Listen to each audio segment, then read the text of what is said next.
오늘 여러분과 나눌 말씀의 제목은요, 멈추지 않는 기도입니다. 멈추지 않는 기도. 가끔 목사에게 질문하는 성도님들이 있습니다. 목사님, 진짜 기도가 뭐죠? 진짜 기도. 어떤 기도가 올바르게 기도하는 걸까요? 이렇게 물어보는 분들이 있어요. 기도하는데 진짜 기도는 뭐고 가짜 기도는 뭘까? 이런 생각이 퍼뜩 들기도 하지만 그런 질문을 받을 때마다 저는 그런 분들에게 이렇게 대답합니다. 진짜 기도, 올바른 기도는 응답받는 기도입니다. 응답받는 기도. 진짜 기도가 되고 올바른 기도가 되기 위해서는 응답받는 기도가 되어야 한다라고 하는 거예요. 근데 응답이라고 하는 것을 우리가 어떻게 여러분들 정의 내리실 수 있겠어요? 내가 기도했는데 하나님께서 내 기도에 응답해 주셨다라고 할 때 이 응답이라고 하는 표현 속에는요, 내가 기도했던 기도의 제목에 응답해 주셨다. 그렇죠? 내가 기도했던 제목이 있고 내가 기도를 통해서 얻고 싶었던 것이 있고 내가 꼭 이루고 싶었던 것이 있었는데 기도하고 믿음의 삶을 열심히 살아갔더니 내가 간구했던 그 모든 기도의 제목 위에 내가 원했던 것들에 하나님께서 응답해 주셔서 내 삶 속에 이루어졌다. 우리는 이게 응답이라고 생각합니다. 맞습니다. 하지만 100점은 아니에요. 응답이라고 하는, 그 기도의 응답이라고 하는 것 속에는요, 무엇이 포함되는지 아십니까? 하나님과 기도해 나아가는 중에 깊은 영적 교제를 해 나아갑니다. 그래서 내가 기도하는 것보다, 즉 나의 간구하는 기도의 제목보다 하나님께서 나를 향해서 갖고 계신 하나님의 뜻과 하나님의 섭리가 더 큰 것을 깨달아 알고 그 하나님의 섭리와 뜻에 순종해 나아가면서 하나님 앞에 정말 깊은 믿음의 사람으로, 기도의 사람으로 자기를 세워 나아가는 것. 그것도 큰 기도의 응답, 진짜 기도의 응답이에요. 내 입술에 기도의 제목만이 이루어지는 게 아니라 나를 향한 하나님의 섭리와 계획이 이렇게 큰 게 있었구나. 내가 이걸 이제 알았으니 이것을 위해서 내가 준비하고 기도하는 사람이 되어야겠구나. 그것 깨닫는 것도 뭐예요? 기도의 응답입니다. 또 한 가지 있습니다. 기도할 때 여러분들 마음이 너무나 상해가지고 하나님 앞에 나와 엎드려 눈물 흘리실 때가 있죠. 하나님 앞에 나와 그 상한 마음 쏟아내는 것, 그것이 기도의 목적이었다면 우리의 마음이 물처럼 쏟아지고 불처럼 토해지는 일이 일어난다라고 한다면 그것이 무엇입니까? 내가 이렇게 기도할 때 하나님께서 나와 함께 해주셔서 위로해 주시고 내 마음에 정말 시원함을 허락해 주시는 거라. 그것도 뭐예요? 내 기도의 응답이 된다라고 하는 거예요.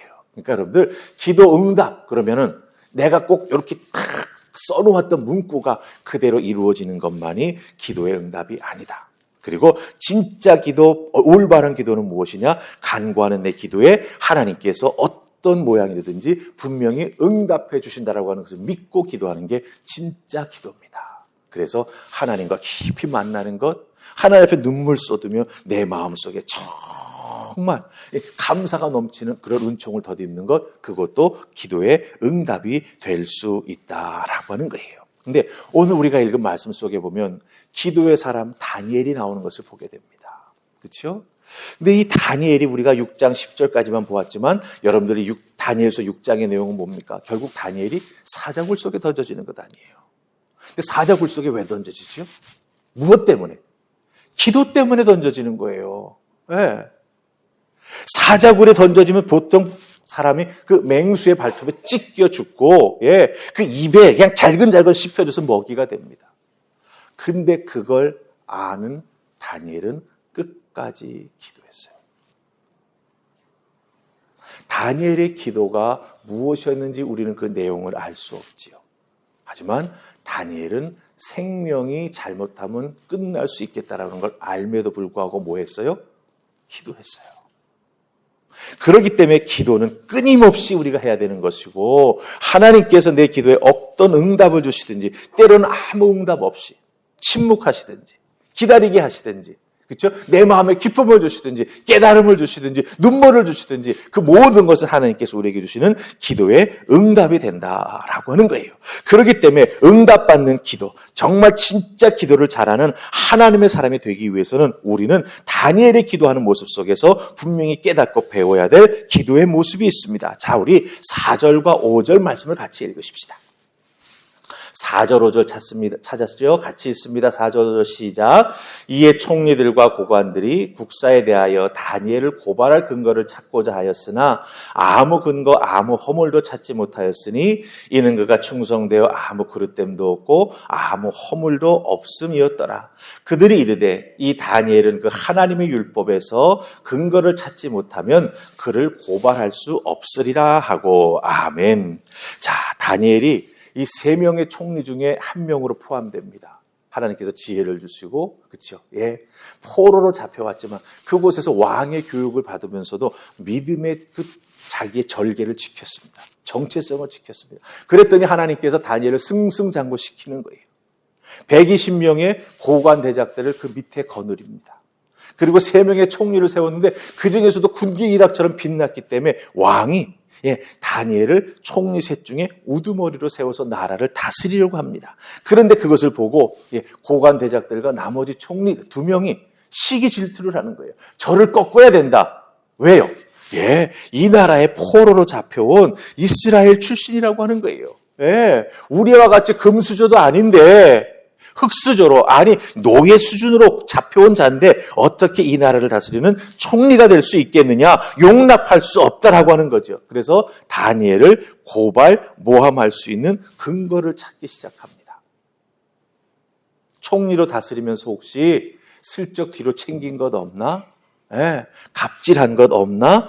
찾아보았습니다. 그런데 근거나 증거를 찾지 못했습니다. 그게 4절 내용이에요.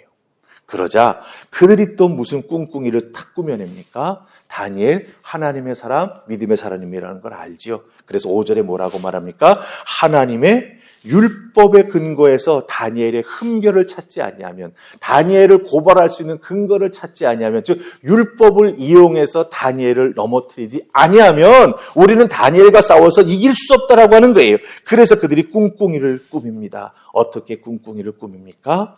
하루 3번 하나님을 향해서 기도하는 믿음의 사람 다니엘입니다. 그 다니엘의 신앙을 공격합니다. 기도하는 것을 공격한다라고 하는 거예요.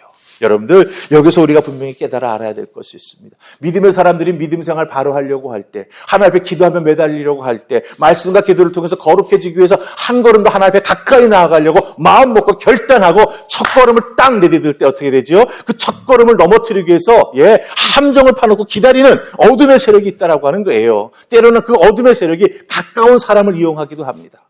사건 사고를 일으키기도 합니다. 그래서 그 첫걸음을 제대로 내딛지 못하게 아예 첫걸음부터 넘어뜨리려고 할 때가 있다고 하는 거죠. 여러분, 그때 어떻게 해야 될까요? 아이쿠, 이것도 안 되겠고 저것도 안 되겠고. 따져보니 기도 못하겠다.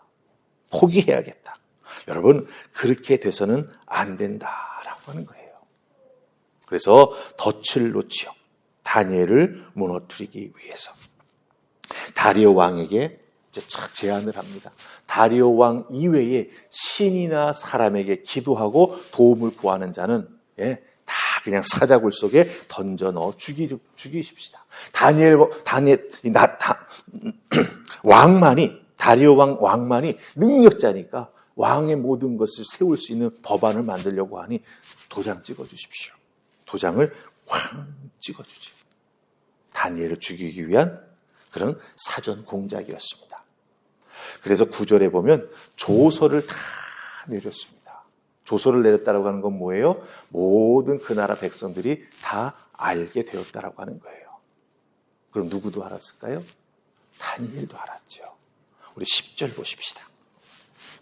10절 찾으셨습니까? 같이 읽습니다. 자, 시작. 다니엘이 이 조서에 왕의 도장이 찍힌 것을 알고도 자기 집에 돌아가서는 윗방에 올라가 예루살렘으로 향한 창문을 열고 전에 하던 대로 기도 하루 3번씩 무릎을 꿇고 기도하며 그의 하나님께 감사하였더라. 아멘. 자, 이 10절에서 여러분 뭘 발견하세요? 다니엘은 그들의 계략, 덫을 놨잖아요. 그 덫 안으로 걸어 들어갑니다. 계략 안으로. 그래, 내가 걸릴게. 내가 죽을게. 그런 마음으로 계략을 알면서도 집으로 돌아와 기도합니다. 계략인지 알면서도 함정인지 알면서도 그 함정에 빠집니다. 언뜻 보면 정말 미련해 보이죠. 무모해 보이기도 합니다. 저런 신앙이 꼭 옳은 신앙일까? 이런 생각이 들기도 합니다.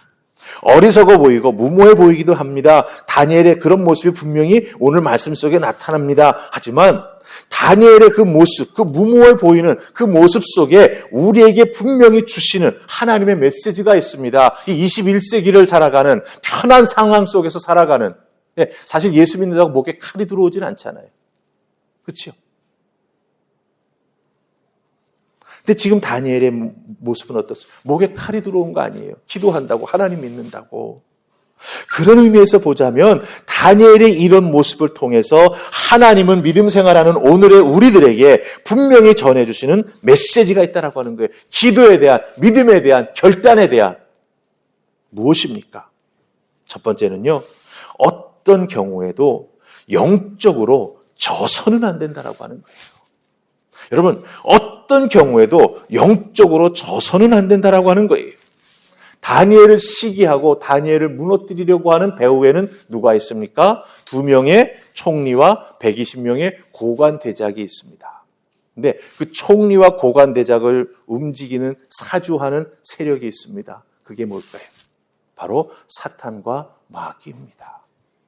나라를 잘 다스리고 있는 군계 일학과 같은 능력을 소유한 다니엘을 무너뜨리고 너희들이 권력을 쟁취해야 돼. 포로로 잡혀온 주제에 이 나라의 총리라니, 야 너희들 자존심도 없냐? 이렇게 그 총리와 고관들을 뒤에서 싹 질투하는 마음 불러일으킨 게 누구예요? 바로 이 어둠의 세력 사탄과 마귀라는 거예요. 이 사탄과 마귀가 뒤에 있어가지고 그 사람들을 조종하여 하나님의 사람을 공격합니다. 공격하는 이유가 뭐예요? 신앙생활 잘하는 사람이 잘 되는 꼴을 못 보기 때문이죠. 다른 말로 바꾸면 여러분들 잘 들으셔야 됩니다. 다니엘이 지금 자기 목에 칼이 들어오지 않습니까? 현실적인 문제죠. 상황적인 문제죠. 그렇죠? 이 현실적이고 상황적이고 세상적인 이유로 인해서 기도하기를 딱 멈췄다면, 내가 살아야지, 그 다음을 도모할 수 있지, 이런 생각을 하면서 기도하기를 딱 멈췄다라고 한다면 다니엘은 살 수 있었을지 모릅니다. 근데 30일 동안 그 법이 유효하지 않아요.